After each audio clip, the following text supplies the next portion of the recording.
जय गुरु जी के चरण कमलों में सादर वंदन। ओम नमः शिवाय, शिवजी सदा सहाय। ओम नमः शिवाय, गुरु जी सदा सहाय। स्वागत है प्यारी साध संगत जी का दिव्य आभा के आज के सेशन में। गुरु जी के निर्देशों पर आधारित ग्रंथ है द लाइट ऑफ डिविनिटी, जिसका हिंदी अनुवाद दिव्य आभा नाम की किताब के रूप में प्रसिद्ध है। आज का प्रसंग उसी से लिया गया है। जनरल कपूर, न्यू लाइफ, गो, भाग 2। 2005 में एक दिन जब मैं DLF गुड़गांव में अपनी पत्नी के साथ प्रातः भ्रमण के लिए निकला तो एक मदहोश सांड ने मेरे वक्षस्थल पर अपने सींग मार दिए। मैं कुछ घंटे बेहोश रहा। जब मेरी चेतना लौटी तो मैं रेफरल और रिसर्च चिकित्सालय के गहन सेवा केंद्र में लेटा हुआ था। मेरी पत्नी और कुछ संबंधी मेरी शैया के किनारे खड़े थे। मुझे लगा मेरा अंतिम समय आ गया है। शाम को मेरी पत्नी और बेटी गुरुजी के पास गए। पूरा संदर्भ सुन और कुछ समय तक चुप रहने के बाद उन्होंने मेरी पत्नी को प्रसाद दिया, जो मैंने अगले दिन चिकित्सालय में खाया। फिर मेरी पत्नी ने मुझे गुरुजी का चित्र देकर उसे तकिए के नीचे रख दिया। अर्धचेतनावस्था में रहते हुए बीच बीच में मुझे जब भी होश आता मैं गुरुजी को याद कर लेता। उन्हीं की कृपा से मुझे शीघ्र ही घर जाकर 2 सप्ताह तक पूर्ण विश्राम करने की आज्ञा मिल गई। परंतु उसी दिन शाम को मैं गुरुजी के पास चला गया। उन्होंने मुझे आशीर्वाद दिया और बोले, जनरल कपूर, न्यू लाइफ, गो। घर लौटते हुए मैंने अपनी पत्नी को कहा कि गुरु कृपा से मुझे कुछ ना होगा। इस घटना का वर्णन करते हुए मुझे एक अन्य प्रसंग याद आ रहा है। मार्च 1999 में मैंने पहली बार उनके दर्शन किए थे। बैठने के कुछ ही देर बाद उन्होंने मुझे अपने पास बुलाया और प्रश्न किया कि मैं उनके बारे में कब से जानता हूँ। मैंने उत्तर दिया, 1995 से। उन्होंने शरारती मुस्कुराहट देते हुए पूछा कि मैं उस समय क्यों नहीं आया। मैं निरुत्तर था। मुझे कुछ कहना सूझ नहीं रहा था। गुरुजी ने जब चमकती आंखों से मेरी ओर देखा तो मैं बोला कि यही मेरी नियति रही होगी। गुरुजी फिर बोले, यदि मैं उस समय आया होता तो संभवतः मुझे अधिक लाभ अवश्य मिलता, किंतु जीवन की उस अवस्था में वह समय उचित नहीं था। मुझे पाठ मिला कि गुरु कृपा उचित समय आने पर ही मिल सकती है, जो हमारे पूर्व और वर्तमान जन्मों के कर्मों पर निर्भर करता है। उनके पास आकर देवत्व के द्वार खुल जाते हैं। एक दिन दिसंबर 2005 में संगत के पश्चात मैं गंभीर रूप से बीमार हो गया और श्वसनक ज्वर होने की अवस्था में मुझे RR चिकित्सालय ले जाया गया। मेरे सिर और पूरे शरीर में अति तीव्र वेदना हो रही थी।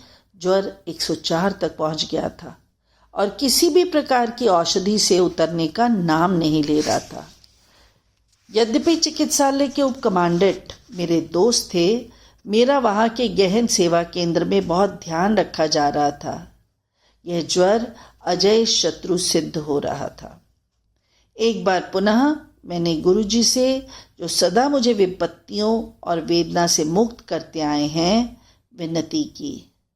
मुझे याद है, चिकित्सालय में जब मैं इस ज्वर से लाभान्वित हो रहा था, रक्षा विभाग के कुछ अधिकारियों और अन्य अनुयायियों ने गुरुजी के कहने पर उनको गुड़गांव में सम्मानित करने के लिए दिसंबर 2005 के एक रविवार को समारोह का आयोजन किया था। सैनिक चिकित्सालय में मैं एक निमोनिया के लाभान्वित होते हुए रोगी को, जिसका जीवन रक्षक यंत्रों के माध्यम से उपचार हो रहा था, बाहर निकलना अत्यंत कठिन। क्योंकि मैं गुरुजी के दर्शन करने को उत्सुक था, मैंने चिकित्सकों से जिद्दी बच्चे की भांति समारोह में कुछ घंटों के लिए बाहर जाने के लिए विनती की और समारोह के उपरांत वापस आने का वचन भी दिया। मेरे आश्चर्य का ठिकाना न रहा जब मुझे संपूर्ण संगत की ओर से गुरुजी को पुष्पमाला पहनाने को कहा गया। उसके बाद मैं उनके प्रेम में डूब गया। जब गुरुजी ने मुझे अपने ग्लास से पीने के लिए नारियल का जल दिया, मैं अपने को संभाल नहीं पाया और मेरी आंखों से अश्रुधारा बह निकली। मैंने उस ग्लास को अपने मस्तक से स्पर्श किया। उसका पूरा जल जो गुरुजी पी रहे थे पी गया। मैंने अपनी प्यासी आत्मा की अनंत प्यास बुझा दी। इससे पहले मैंने कभी भी उस जल से स्वादिष्ट कुछ नहीं चखा था। मेरे लिए वह उनके अपार स्नेह का अमृत था। सम्मान स्वरूप मैं उनको केवल अपने भाव विवल मनोभावों का हार भेंट कर सकता था। कहने की आवश्यकता नहीं, मैं आशा से अधिक शीघ्रता से स्वस्थ हुआ और अपने सब कार्य सामान्य रूप से करने लगा। इन सब चमत्कारों ने सिद्ध कर दिया कि गुरुजी एकमात्र परम सत्य हैं। वे अपने अनुयायियों से केवल संपूर्ण समर्पण की आशा करते हैं। संपूर्ण समर्पण का अर्थ है संपूर्ण निवारण और असंपूर्ण समर्पण का अर्थ है असंपूर्ण निवारण। गुरुजी ने मेरी पुत्रियों पूजा और आरती को भी आशीर्वाद दिया है। उन्होंने मेरी बड़ी बेटी पूजा के लिए एक सुयोग्य वर भी बताया था, जिससे विवाह कर वह सुखपूर्वक जीवन व्यतीत कर रही है। उन्होंने मेरी पत्नी को अमेरिका घूमकर आने को कहा। यद्यपि वह उस समय मात्र स्वप्न था। हमने कहा आरती तो घाना में है, किंतु उन्होंने जोर डाला कि हम अमेरिका यात्रा पे जाएं। कुछ ही दिनों में आरती ने फ़ोन पर बताया कि वह गर्भावस्था में है और सब शीघ्र ही न्यूयॉर्क जा रहे हैं, जहां उसके पति को एक नया काम मिल गया है। बिना किसी हिचकिचाहट के मैंने उनको वहां जाने को कहा और यह भी बताया कि उसकी माँ समय पर वहां आ जाएगी। गुरुजी के आशीर्वाद से हम 3 बार अमेरिका गए और वहां पर अत्यंत मनोरम समय व्यतीत किया। अपनी पहली अमेरिकी यात्रा पर अकस्मात मेरी पत्नी को मधुमेह के कारण चिकित्सालय में प्रविष्ट करना पड़ा। मैं अपनी पत्नी को शीघ्र स्वस्थ करने के लिए गुरुजी से विनती करने लगा। मेरी बात सुनकर उन्होंने मुस्कुराकर मुझे चिंता मुक्त रहने को कहा और यह भी बताया कि वह शीघ्र ही घर आ जाएगी। उनकी दया से 2 दिन के पश्चात ही वह घर आ गई। कमल चरणों में गुरुजी की पवित्र अनुकंपा से अंधे देख सकते हैं, लंगड़े नृत्य कर सकते हैं, जनन शक्तिहीन को संतान हो सकती है, मानसिक और शारीरिक रोगियों की मुस्कान लौट आती है और वे पुनः जीवन का आनंद उठाना आरंभ कर देते हैं। उन्होंने अपने अनुयायियों को एड्स, कैंसर और हृदय के रोगों से मुक्त किया है। चिकित्सालय में जीवन रक्षा उपकरणों पर रह रहे रोगियों को नवजीवन प्राप्त हुआ है। इस कलयुग में शिव अवतार के अन्यथा कोई और शक्ति सादी सी चाय और लंगर के रूप में प्रसाद से अपने भक्तों का भला नहीं कर सकती। उनके भक्त अत्यंत विश्वास से अपनी समस्त समस्याओं से मुक्त होने के लिए यह प्रसाद संगत में ग्रहण करते हैं और सत्संग सुनते हैं। मेरे जैसे सैनिक के लिए पीड़ित, विकलांग, ज़रूरतमंद, वंचित और योग्य परंतु अक्षम, विलक्षण किंतु भयभीत की सहायता का ब्रह्मास्त्र उनको गुरुजी के मंदिर का द्वार दिखाना है। निवारण की निर्मल, स्वच्छ और दिव्य आशीर्वाद की तरंगे गुरुजी के कमल चरणों से परम शांति के अथाह सागर, धीरता, आनंद और ज्ञान के दीपक की नदी का रूप लेकर प्रवाहित होती है।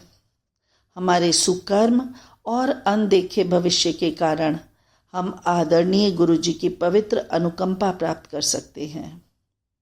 या तो आप अपने आप को प्रेम के आनंद में सागर में डुबो सकते हैं, या अपने पिछले और इस जन्म के कर्मों के आधार पर गुरु कृपा से मोक्ष प्राप्ति कर सकते हैं। केवल पूर्ण आत्मसमर्पण करने मात्र से इस विशाल सागर में डुबकी लगाकर प्रत्येक जन्म में गुरु जी की छत्र छाया का अनुभव कर सकते हैं। आज मेरा पूरा संसार गुरु जी के इर्द गिर्द ही घूमता है, जो न केवल परमात्मा है अपितु मोक्ष प्राप्ति के मार्ग में समस्त बाधाओं को दूर करने वाले अभिभावक हैं। मेरे जैसे नश्वर के लिए उनकी स्फूर्तिदायक सुगंध और उनकी उपस्थिति प्रेरणा के स्रोत हैं। पूजनीय गुरु जी सर्वशक्तिशाली, सर्वज्ञाता और सर्वत्र विद्यमान है। उन्हें अपने सब भक्तों के भूत, वर्तमान और भविष्य का ज्ञान है। वे परमात्मा की भांति अपने समस्त अनुयायियों की धार्मिक उन्नति और दिव्य आनंद की प्राप्ति में सहायता करते हैं। उनके चमत्कार उन्हीं के लिए होते हैं जो उसमें विश्वास रखते हैं। भवसागर पार करने के लिए अच्छे कर्मों से स्फुटित होती सकारात्मक किरणें और सादर गुरु जी में अविचल आस्था बनाए रखने की आवश्यकता है।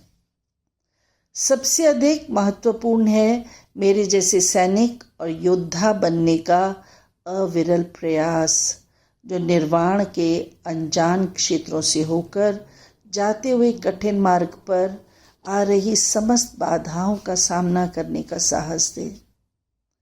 अत्यंत नम्रता से मैं परम पूजनीय आदरणीय गुरु जी के कमल चरणों में नमन और उनका अभिवादन करता हूँ। लेफ्टिनेंट जनरल सेवानिवृत्त चंद्र कैलाश कपूर, VPSM AVSM गुड़गांव।